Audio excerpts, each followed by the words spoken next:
I remember the moment I stepped into that ballroom, my heart pounding with a mix of pride and exhaustion that had carried me through 65 years of living. My name is Evelyn Carter, and I raised my only son, Michael, with nothing but my hands, a sewing machine, and the stubborn belief that love would be enough. That night was supposed to be the reward for every sleepless shift, every meal skipped, every aching bone I ignored. It was his wedding day, and I thought I had finally arrived at a place where sacrifice would be seen, where devotion would matter. The room glittered with chandeliers, the smell of champagne hung in the air, and violins swelled like it was a fairy tale. I stood near the front, waiting for someone to guide me to my seat. That's when Marina, my new daughter-in-law, floated over in her lace gown, her smile sharp enough to cut. She leaned close and whispered, "Miss Carter, we thought you'd be more comfortable over here." Her manicured finger pointed toward a lonely chair pressed against the wall beside the restrooms. "The family pictures will look fresher if it's just the younger group up front. You understand, don't you?" For a second, I didn't breathe. The sound of laughter from the bridal party blurred, and my chest tightened as if the air had been stolen. A lifetime of swallowing pride rose like a bitter taste in my throat. My own son stood a few feet away, his eyes shifting to the floor, saying nothing. The violin strings carried on, but inside me, something snapped. Quiet, invisible to everyone else, but final. I didn't argue. I didn't beg. With steady hands, I pushed back the chair she had offered and walked across the ballroom. The clicking of my low heels on the marble floor seemed louder than the music. Guests turned their heads, confused, curious. I reached the long table stacked high with glittering, wrapped gifts, each bow carefully arranged for photographs. My gift sat there too, a heavy box wrapped in ivory paper and tied with a silk ribbon I had chosen myself. Without a word, I picked it up, pressed it against my chest, and turned toward the exit. The doors swung closed behind me, muffling the celebration I had just abandoned. No one followed. No one stopped me. And in that silence, I realized the night was no longer about loss. It was about reclaiming something I had given away too freely. My dignity. The cool night air hit my face as I stepped outside, clutching the gift box against my chest. The laughter and music behind those doors dissolved into a faint hum, leaving only the sound of my own breath and the echo of shoes striking pavement. For a moment I stood frozen, my hands trembling not from weakness but from a surge of clarity. The humiliation I had just endured pressed hard against the years that came before, and memory pulled me backward, to where it all began. I was never a woman of luxury. My hands learned to stitch leather before they ever held anything delicate. Spokane was not an easy city for a young mother to carve out a life, but I had no choice. Michael's father walked away before his first birthday, leaving me with an infant and a pile of unpaid bills. I found work at a garage, patching car seats and reupholstering interiors, the smell of glue and vinyl following me home every night. Later, when the garage slowed down, I opened a thrift shop on a corner street, a place where cast-off coats and worn shoes found a second chance. Those years etched themselves onto my body. My shoulders ached from hauling boxes. My fingertips bore the marks of needles and fabric staples. Yet every scar felt justified each time I looked at Michael's face, his school projects taped to the refrigerator, his laughter echoing down our small hallway. He was the reason I pushed through fatigue, the reason I taught myself never to cry in front of him, no matter how empty the pantry was. But as I stood outside the wedding hall with that box, I realized sacrifice alone had never been enough to shield me. Respect had to be claimed, not begged for. That realization burned brighter than the ballroom lights I had just walked away from. Michael became the axis around which my world spun. From the moment he could walk, I measured every decision against his needs. If there was only enough money for one pair of shoes, he wore them. If there was only one portion of meat at dinner, he ate it while I pretended I wasn't hungry. Those small choices piled up, year after year, until they built the shape of my entire life. I remember the winters most vividly. Spokane winters are sharp, the kind that make your lungs sting when you breathe. I would leave the thrift shop after closing, my hands cracked and raw from sorting donations, and carry home a bag of discounted groceries. Sometimes Michael would already be asleep on the couch, school books scattered around him, the faint hum of the heater struggling against the cold. I would tuck a blanket over his shoulders and whisper to myself that tomorrow I would work harder, sell more, stretch every dollar further. There were moments of tenderness that balanced the hardship. Michael loved to help in the shop, stacking books, trying on oversized jackets, laughing at how the sleeves swallowed his arms. On Saturdays, we'd share a milkshake at the corner diner, our small ritual of celebration when the week's bills had been paid. His joy was the fuel that kept me moving forward, even when exhaustion pressed so heavy I could barely stand. Yet beneath the warmth, a quiet fear always lived inside me, that all my sacrifices might not be enough to protect him from the hunger, the judgment, the feeling of being less than. I carried that fear silently, believing that a mother's role was to shield, even at the cost of herself. Standing outside his wedding now, that old fear stirred again, but this time it no longer felt like duty. It felt like a warning that something in our bond had fractured. 15 years earlier, long before tuxedos and chandeliers, I sat at my kitchen table staring at a man who looked more defeated than I had ever seen. His name was Daniel Brooks, a friend from years back who had once fixed my old Chevy when I couldn't afford a proper mechanic. Time had not been kind to him. His shirt hung loose on his shoulders, and his hands shook as he wrapped them around a mug of coffee I had brewed from the last scoop in the tin. "I wouldn't ask if I wasn't desperate, Evelyn," he said, his voice barely above a whisper. "I've got this idea, renewable energy, a company that could really make a difference, but the banks won't touch me, and without $5,000, it dies before it starts." 5,000. To me, it might as well have been 50,000. My thrift shop barely broke even most months, and I had bills stacked like playing cards on the counter. Still, as I looked at Daniel's tired eyes, I remembered how he once refused payment when he fixed my car, telling me to save it for Michael's school supplies. Some debts are carried in the heart, not on paper. I walked into my bedroom, opened the small metal box I kept tucked beneath sweaters, and pulled out the envelope that held my emergency savings. It wasn't much, but it was everything I had scraped together over years of skipping vacations, birthdays, and small luxuries. I pressed it into his hand, feeling the weight of the decision settle in my bones. "Take it," I told him. "But promise me one thing, if this works, don't forget what it cost."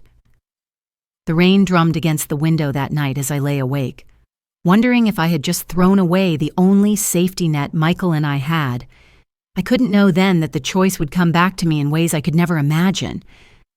The phone call came just a week before the wedding.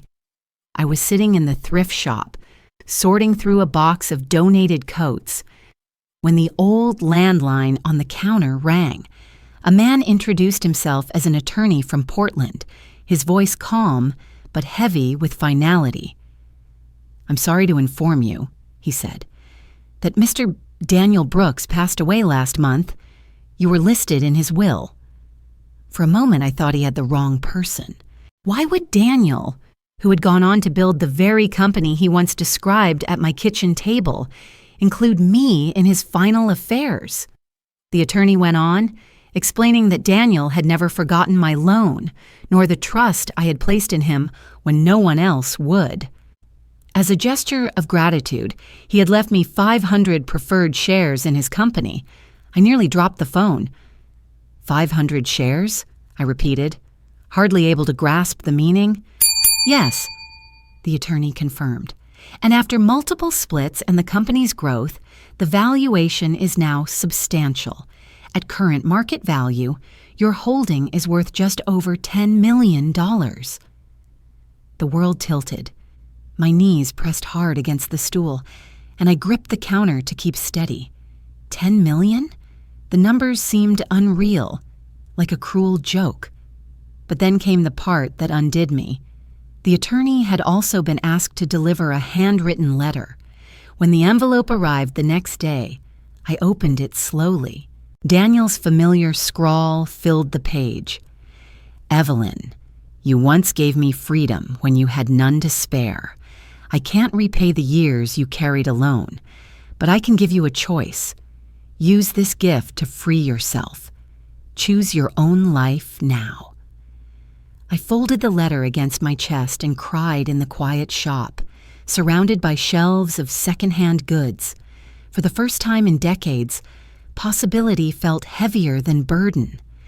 In the weeks leading up to the wedding, I allowed myself a dangerous indulgence, hope. With Daniel's legacy in my hands, I imagined giving Michael and Marina a start so secure that they would never taste the kind of scarcity I had endured. I wanted to believe that my years of sacrifice had finally bloomed into something tangible for him, something that said, "You are safe now, and you owe no one but love in return." So I went to a lawyer and had the paperwork drawn up. The gift was more than money. It was a future. Inside the heavy ivory box I carried that night was a deed to a small cottage on the Oregon coast, its shingles weathered but sturdy, its windows facing the endless sea. Alongside it, folded neatly in an envelope, was a cashier's check for $1.5 million, a nest egg meant to cover their new beginning. I tied it all with a silk ribbon, careful to make it look elegant but understated.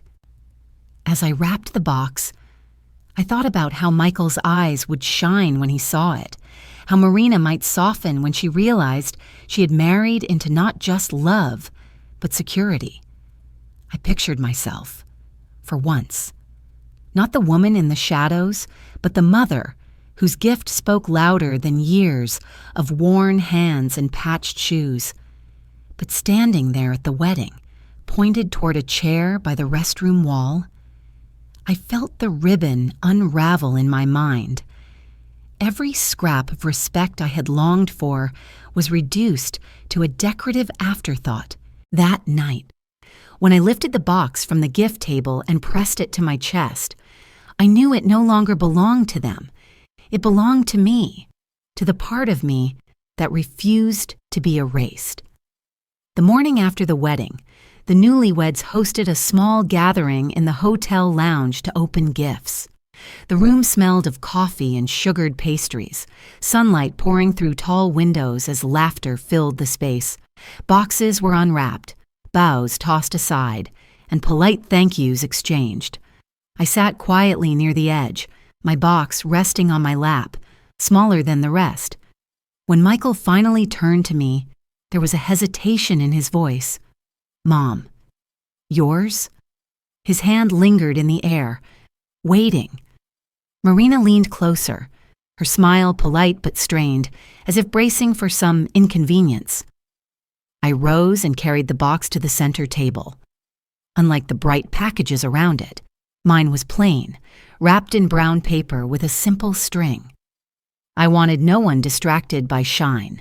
My fingers tugged the knot loose, and inside was only a key attached to a tag with an address written in my own handwriting, a modest apartment in Tacoma. Confusion flickered across Michael's face. Marina tilted her head, clearly underwhelmed, but before they could speak, I did. "This is my new home," I said, steady and calm. "It's the first gift I've given myself in decades, And it means I'll no longer live in the background of someone else's picture. I'll be living on my own terms now. The room went silent. Paper crinkled underfoot as if the air itself had frozen. I slipped the key back into my palm and tucked the string back into the box, as though sealing my declaration inside it. I didn't need applause or gratitude. The statement had been made. The wedding gifts were for their future. My box was for mine. And in that silence, I felt something I hadn't in years. Freedom that didn't need anyone's permission. The cottage at Cannon Beach was small, nothing like the glossy homes in magazines, but it felt like it had been waiting for me all along. Its cedar shingles carried the scent of salt, and the porch creaked under my weight as I stepped into a space that was mine alone. From the living room window, the ocean stretched wide, restless and eternal, the kind of view that dared you to breathe deeper. Those first mornings, I woke to the sound of waves striking the shore, gulls crying overhead. Instead of rushing to unlock the thrift shop or chase overdue bills, I brewed coffee slowly, letting the steam curl into the air.